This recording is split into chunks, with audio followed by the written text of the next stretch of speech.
one of the earliest Christian writings, one of the earliest documents that teaches our faith, is not even found in the Bible itself.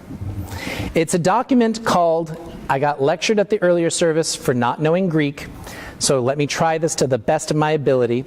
It is called the Didache. The Didache. And when we translate that from Greek, it means the teaching. Okay, so the earliest document, this, as far as we can tell, this is the earliest document we have from the early Christian church that talks exclusively about who the church is and how it is structured, how it's supposed to be organized. And this document is called the teaching. And the first line of the teaching reads like this: there are two ways, the way of life and the way of death, but a great difference between the two. There are two ways, the way of life and the way of death, but a great difference between the two. The document goes on for a long, long time about the way of death, about what it looks like, what you can expect to run into, what happens. It takes chapters and chapters and chapters. But the way of life is described very succinctly. It reads like this: the way of life, then, is this. First, you shall love God who made you. Second, you shall love your neighbor as yourself. This is one way of understanding the spiritual journey. It's an invitation to walk a particular path, a path that we call the way of life. And the way of life, when understood in this way, it's essentially an invitation to go on an expedition, to discover three great loves with every step you take in your daily life. To discover love of the one who made you, however you define that, whatever that means for you. To discover love of yourself. To discover love of your neighbor, all your neighbors. This is about as clear and basic as we can be about this. Beginning the spiritual journey is simply saying, a life that goes towards life filled with love that I didn't even know about before with every step I take? Sure, I'll try walking that way. That's all it means. All the spiritual journey means is, this sounds compelling. It sounds better than the way of death. If only I knew how to walk this road. If only I knew how to find this way of life. It was pointed out to me earlier this week, on Thursday, that when you're flying an airplane, you have instruments that help you navigate. And the way those instruments help you navigate is by identifying waypoints. So waypoints are the intersection of the lines of latitude and longitude, okay? And if you don't have a GPS or some instrument that helps you identify where these points are, you will get off course. What's interesting is these lines are imaginary. We made them up. They're not real. You don't see them anywhere in the world. But you need instruments that are able to tell you where they are. And you need everyone else who's flying an airplane and everyone else who's on ground control to agree about where these lines are. Otherwise, it's a mess. You could not go anywhere safely or certainly by airplane without understanding where these waypoints are and everyone being in agreement about them. If you didn't have an instrument to show you the waypoints, pilots would be stuck looking for landmarks, looking for things that they could identify their path by. So maybe a tall mountain or maybe some kind of skyscraper every once in a while. You could maybe identify some stars and fly by the stars if it's nighttime. But then you have other problems because you're also dodging airplanes. You're having to keep an eye out for other people in the sky. So these waypoints, having a common understanding of these waypoints, being able to navigate them as a community is essential for safe flying. It has occurred to many of us in this church that we also require some common language, some common ways of understanding how to navigate this way of life. We need ways of communicating with each other to describe what the way looks like, what you can expect to run into, what it's like to live in these spaces, leaving behind testament to people who might walk this journey after us. So we need some common language. The only reason why we tell stories from the Bible each week is because these are ancient stories that have withstood the test of time, that have always helped people to tell their own stories. We tell these stories in the Bible to help you tell your story. And so on a day like Transfiguration Sunday, where the stories are really dense and really dramatic and weird, and we're very aware that they were written thousands of years ago on the other side of the world, it's really hard to figure out how those stories can help me tell my story.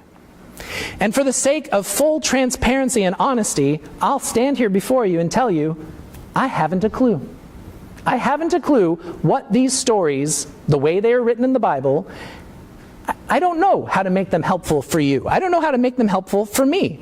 This is a very challenging Sunday. Every year, I know the Sunday's coming up, and I read Bible commentaries, and I get into how different people throughout history have understood these stories. And every year, without fail, I find myself scratching my head and sort of saying, I guess, but I don't know why that's helpful. I don't know how it helps me figure out where I am on my journey. But if we start thinking differently about these stories, if we don't just read them and say, that was weird, I can't believe that, or that sounds really good, I'll try to believe that, if it's not a matter of just picking and choosing what we believe, then the stories themselves offer different things, different perspectives. If we are trying to look in these stories for waypoints, for landmarks, for things that help us navigate our way down the way of life, then we learn something new, and we start focusing on different pieces of the story. For example, the story of Elijah takes place where? Where did it take place? Yeah, I heard it. At the Jordan River. It wasn't just anywhere. The story didn't begin sometime, someplace in one random location. It's a very specific story. It takes place at the Jordan River. Now, I cannot tell you why you should care about this story, but I can tell you exactly where it takes place. It takes place at the Jordan River. This is a Jewish prophet who has a huge end of his life experience at the Jordan River.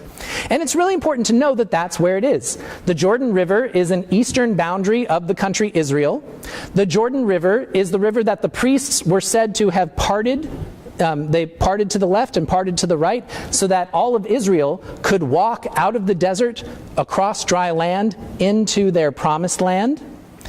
And now, Elijah and Elisha are at that same river, performing the same miracle, splitting the waters, and they cross to the other side, outside of the boundaries of Israel. Rivers are important. They don't just give you a way of identifying boundaries for things. They represent real things. Rivers represent the continuity of life. Going to the river, bathing in the river, being baptized in the river, drinking from the river.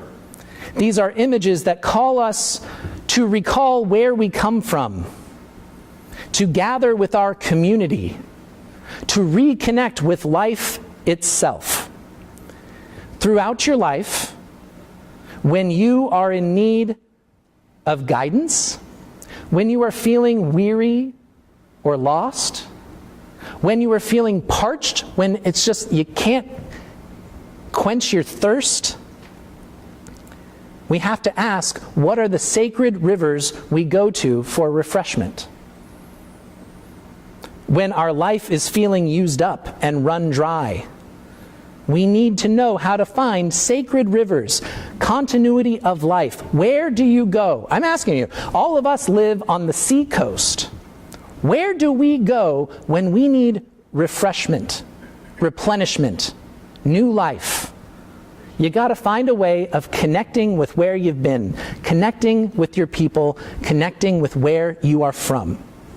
That's what rivers can tell us.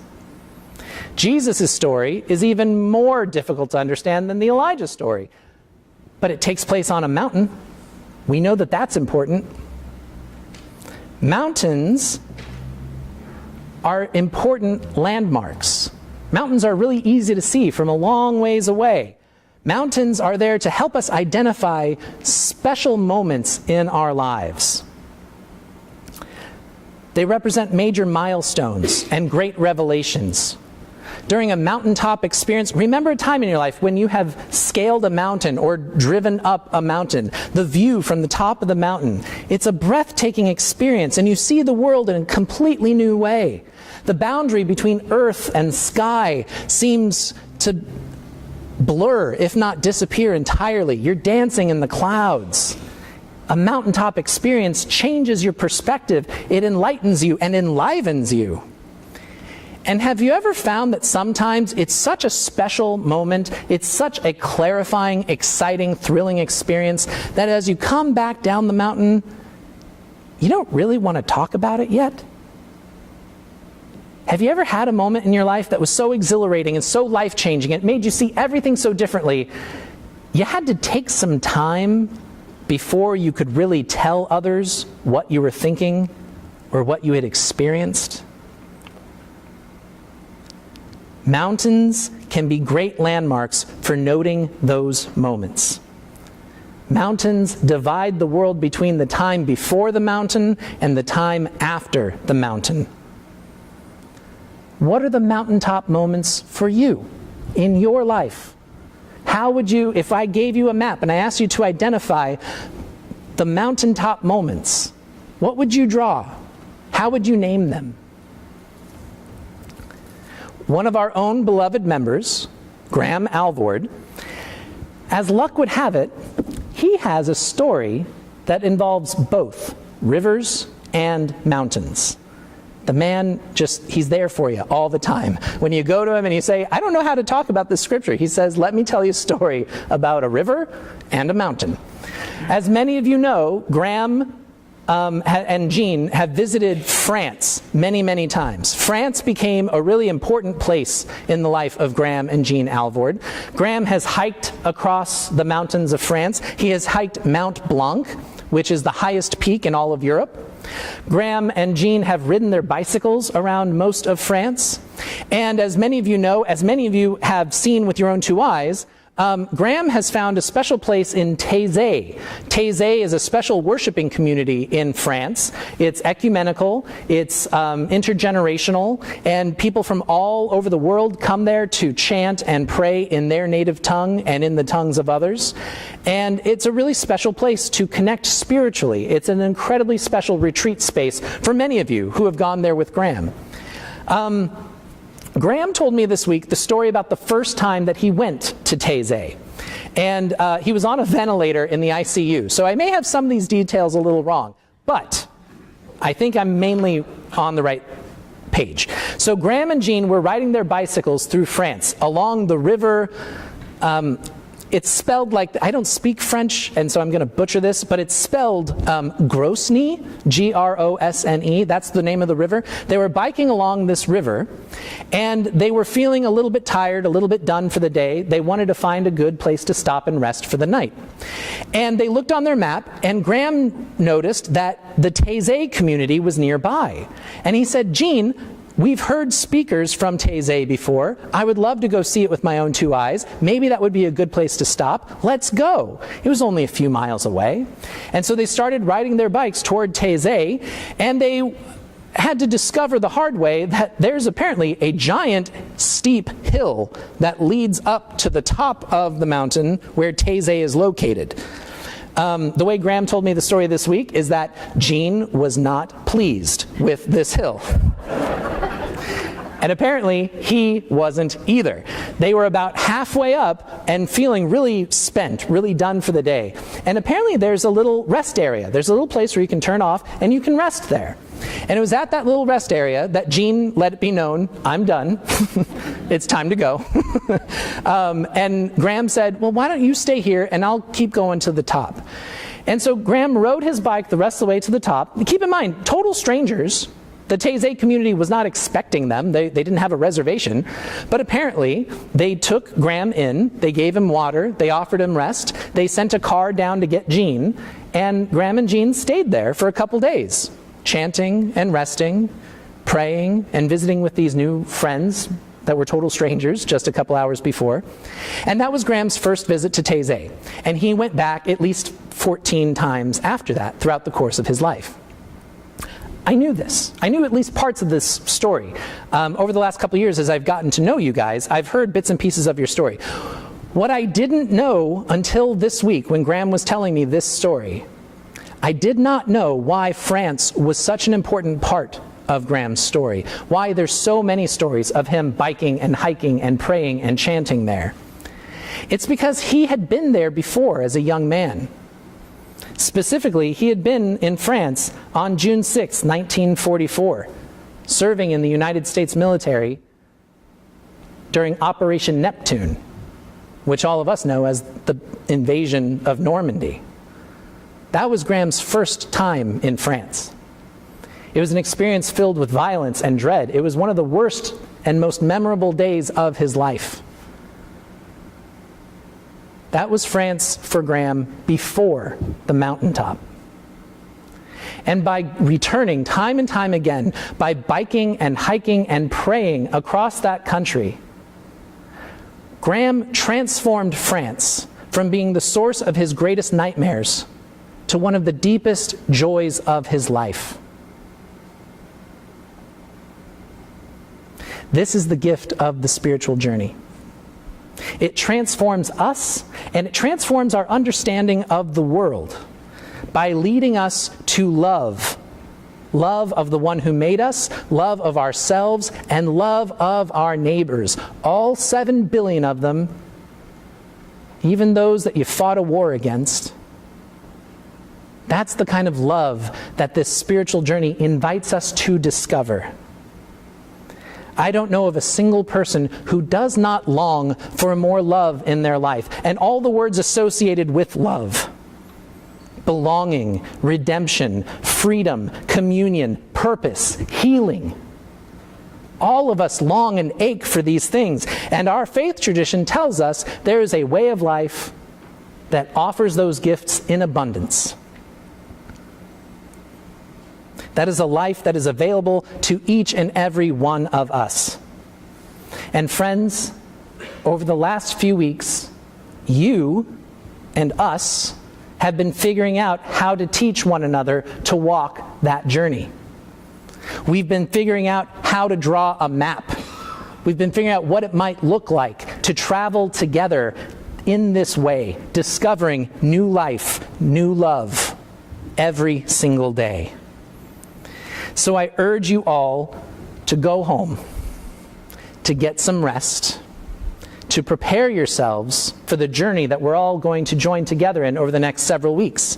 And on your way out the door, our deacons will have a copy of a map for you to look at, so you can see where this journey is leading. Friends, it's something we can only do together.